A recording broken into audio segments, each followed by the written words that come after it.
The Appalachian foothills hold many secrets, but none quite like the one that unfolded in the shadows of its ancient trees. Madison Wheeler, a woman who found solace in nature despite the unpredictability of her own life, never imagined that one fateful day the wilderness would offer her a bond that defied all logic. When a fragile bobcat kitten, abandoned and weak, crossed her path, it seemed like another challenge for Madison to face, but as she fought to save him, little did she know that the true test of survival would not be the kitten's but her own. What happens when the lines between life and death blur and a creature bound to the wild steps in to make a difference? This is a story of rescue, survival, and the mysterious ties that bind us to the creatures of the earth in ways we may never fully understand. The early morning mist clung to the Appalachian foothills of western North Carolina like a gossamer veil, transforming the dense forest into a mysterious realm of shadows and whispers. Madison Wheeler adjusted to her backpack and checked her GPS coordinates one last time before venturing deeper into the wilderness. At 32, she had spent countless hours exploring these remote trails, finding solid and the untamed beauty of nature despite, or perhaps because of, her epilepsy diagnosis 12 years ago. The condition had altered the trajectory of her life, forcing her to abandon her dreams of becoming a wilderness guide.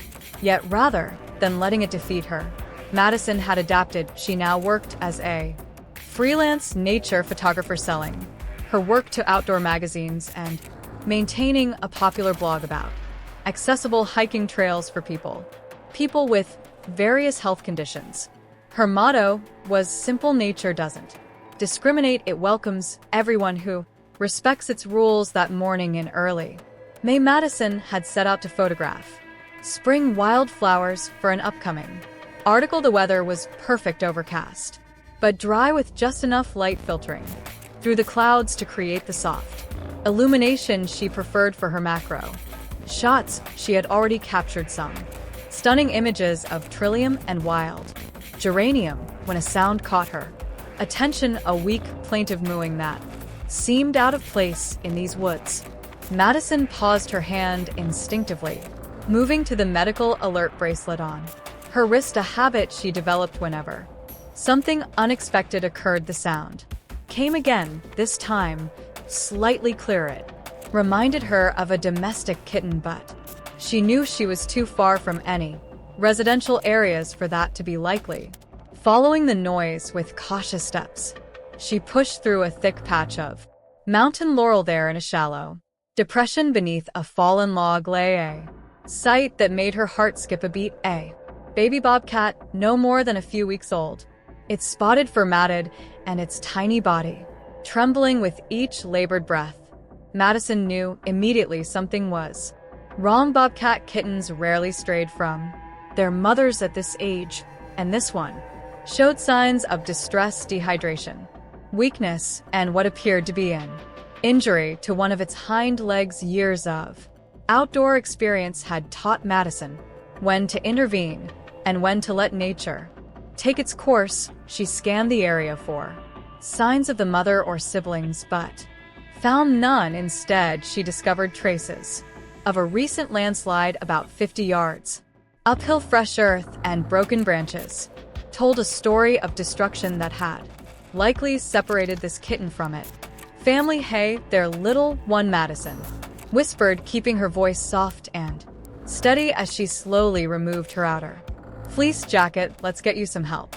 Using skills learned from various wilderness first aid courses, she carefully wrapped the kitten in her jacket, noting how it offered surprisingly little resistance, a concerning sign of its weakened state. The tiny predator's eyes, though glazed with exhaustion, fixed upon her with an intensity that seemed to pierce straight through to her soul. I'm going to call you Dakota, she murmured, the name coming to her spontaneously as she thought of the dignity and resilience of the Native American tribes who had once called these mountains home. It means friend or ally, and right now that's exactly what you need. Madison knew she had to act quickly. The nearest wildlife sanctuary was an hour's drive away, and the kitten's condition appeared critical. She activated her phone's GPS, grateful for the signal's strength, and began the careful journey back to her Subaru Outback parked at a remote trailhead. The drive to Blue Ridge Wildlife Sanctuary was tense, with Madison frequently glancing at the makeshift nest she'd created in a cardboard box. On her passenger seat, she'd managed to get a few drops of water into the kitten using the squeeze bottle from her hiking pack, but Dakota's breathing remained shallow and rapid. The sanctuary sat at the end of a long gravel road, its wooden buildings blending harmoniously with the surrounding forest. As Madison pulled up to the main office, a tall figure emerged from the doorway, a man in his mid-30s, wearing olive green cargo pants and a navy blue polo shirt with the sanctuary's logo. "I got your call," he said, striding quickly to her car. "I'm Carson Matthews, the senior wildlife rehab debilitator here." His voice was warm but professional, his movements efficient as he helped Madison carefully remove the box containing Dakota. Carson's initial examination of the Bobcat kitten was thorough and gentle. Male, probably about 4 weeks old. He muttered more to himself than to Madison. Severe dehydration, possible fracture in the left hind leg, and what looks like the early stages of pneumonia. He glanced up at Madison, his green eyes serious but kind. "You did the right thing bringing him in another day out there, and he wouldn't have made it."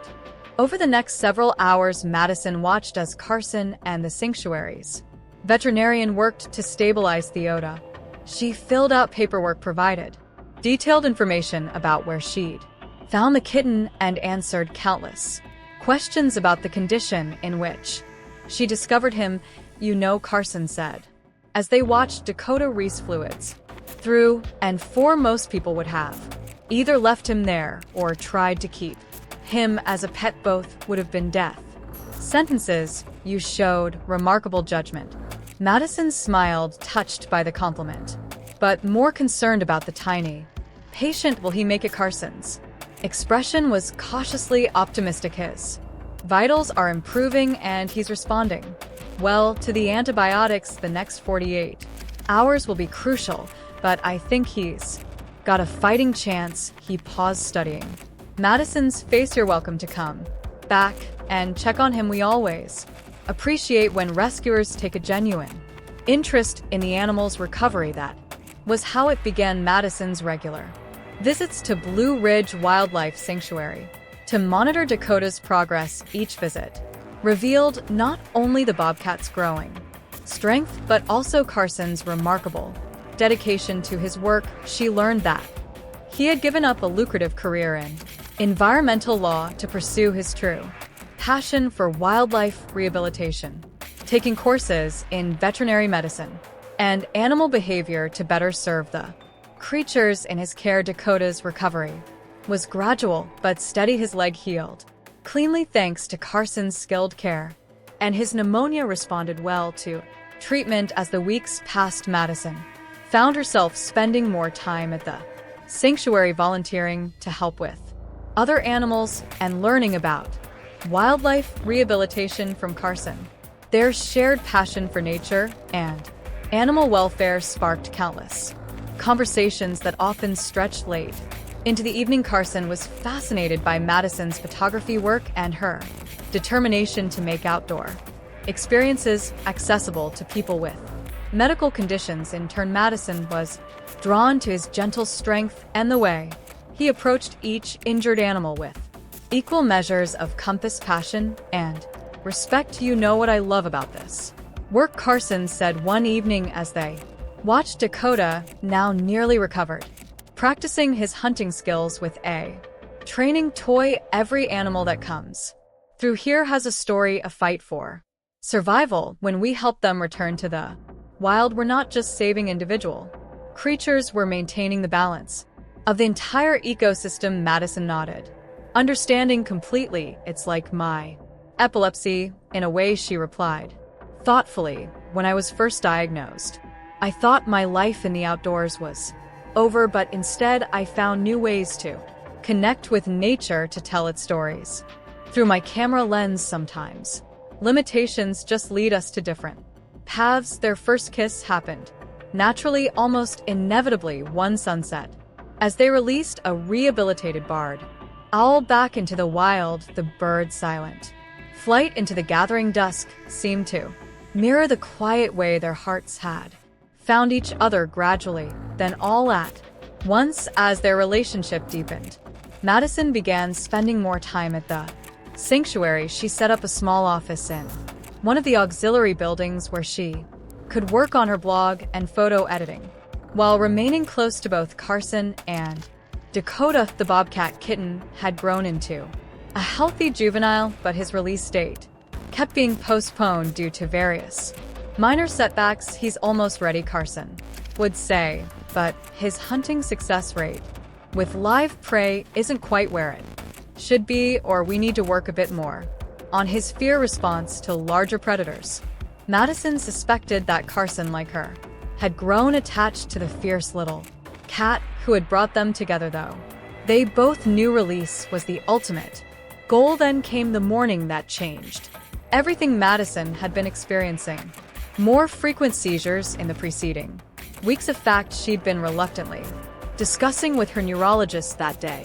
She arrived at the sanctuary early, planning to photograph Dakota's training session for her blog. She remembered setting up her camera equipment, remembered Carson bringing her a cup of coffee, remembered the way the morning light slanted through the trees, and then nothing. Carson's account of what happened next would later fill in the terrifying gaps he had been working with another rehabilitator. When he heard the crash of equipment hitting the floor, he found Madison unconscious, her body rigid, her breathing shallow and irregular.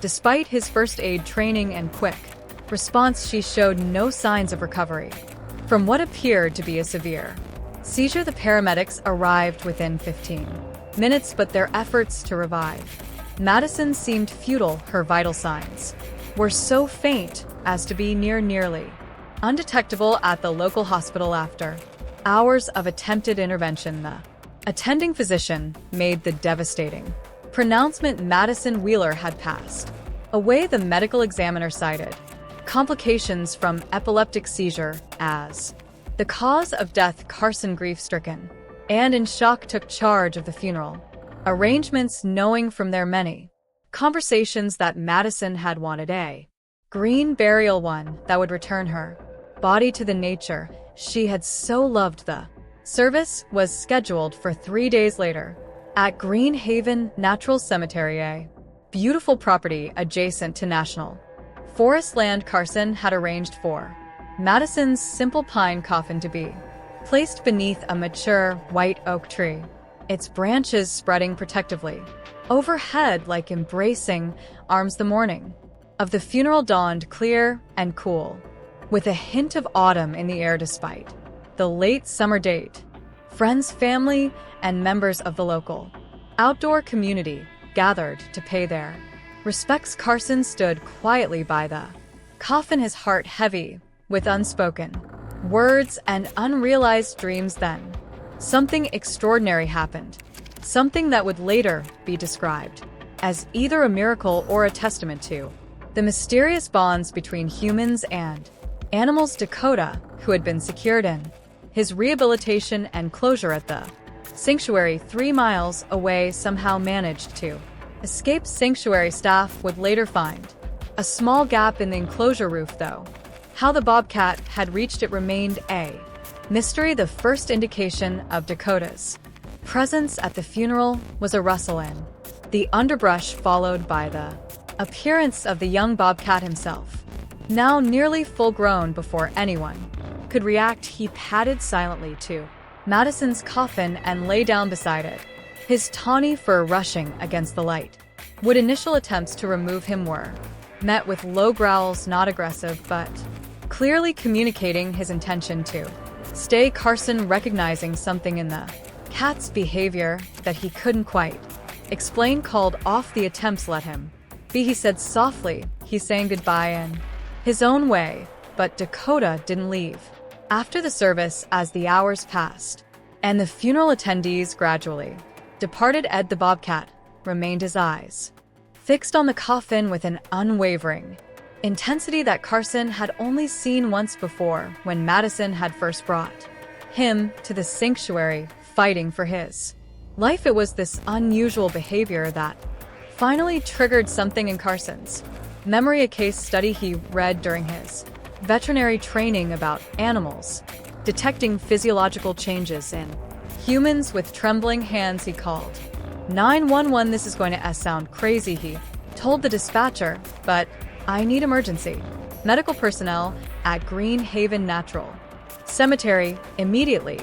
I think we may have made a terrible mistake. The paramedics arrived to find an extraordinary scene: a full-grown bobcat guarding a coffin and a distraught man insisting they check for signs of life. To their credit, they agreed to investigate, though their expression suggested they were merely humoring him. What they discovered would later be documented in medical journals. Madison was alive, trapped in a state of catalepsy, a rare condition that can accompany severe seizures, causing such profound muscle rigidity and reduced vital signs that it can be mistaken for death. The condition was so unusual that the initial medical team had missed it, and only Dakota's acute senses had detected the faint signs of life that human instruments had failed to register.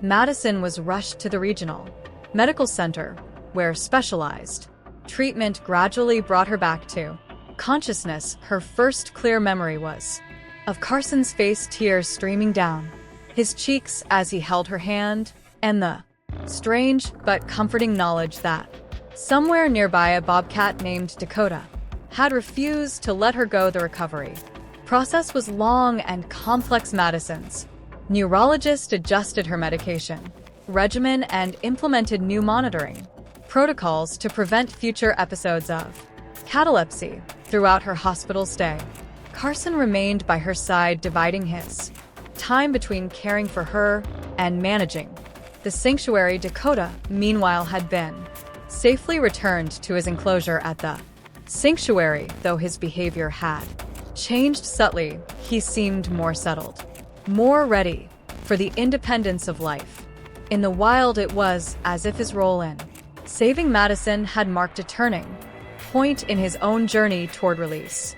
2 months after her near burial, Madison stood with Carson at the edge of a remote clearing in the national forest, watching as Dakota took his first steps toward true freedom. The bobcat paused at the forest's edge, turning to look back at them one last time. In that moment, Madison felt she could read the message in his golden eyes. Some bonds transcend the boundaries between species, between life and death, between wild and tame.